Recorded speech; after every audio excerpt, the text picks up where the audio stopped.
خاص وحصري. متوسط ميدان مانشستر يونايتد ولاعب منتخبنا الوطني زيدان إقبال يتقدم بطلب رسمي إلى إدارة نادي مانشستر يونايتد من أجل السفر إلى محافظة البصره والمشاركة في بطولة كأس الخليج. وحصل زيدان إقبال على الموافقة، وسوف يلتحق بلاعبين قبل انطلاق البطولة.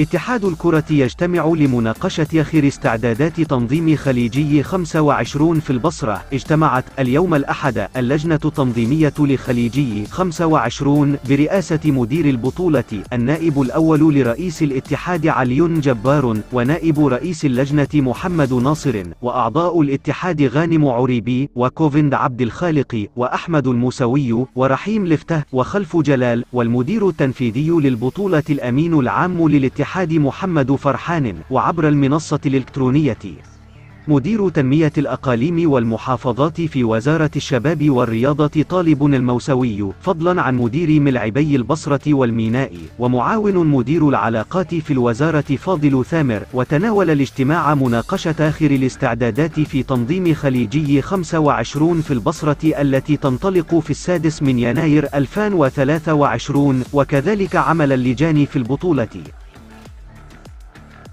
وفي بداية الاجتماع تحدث النائب الأول لرئيس الاتحاد علي جبار قائلا: أعمل بجد من أجل أن تكون البطولة ناجحة ومنظمة بكل المقاييس، وتليق باسم العراق الذي سبق له أن نظم البطولة عام 1979 في بغداد.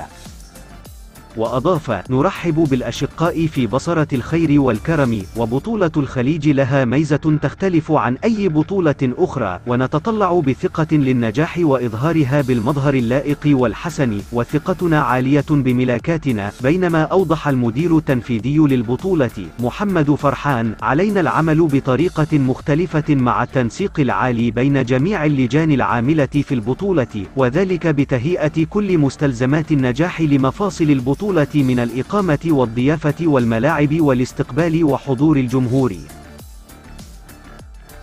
من جهته قال رئيس اللجنة الإعلامية لخليج 25 أحمد الموسوي: نعمل لأن تكون البطولة ناجحة إعلاميا من خلال التعاون والتكاتف بين الأطراف كافة. من جانبه أشار نائب رئيس اللجنة التنظيمية محمد ناصر إلى أن بطولة الخليج مهمة ولها تاريخ حافل ووقع مؤثر، وعلينا تسخير أقصى الجهود، وعلينا أيضا الاهتمام بأبسط الجزئيات لإظهار البطولة بصورة رائعة ومميزة.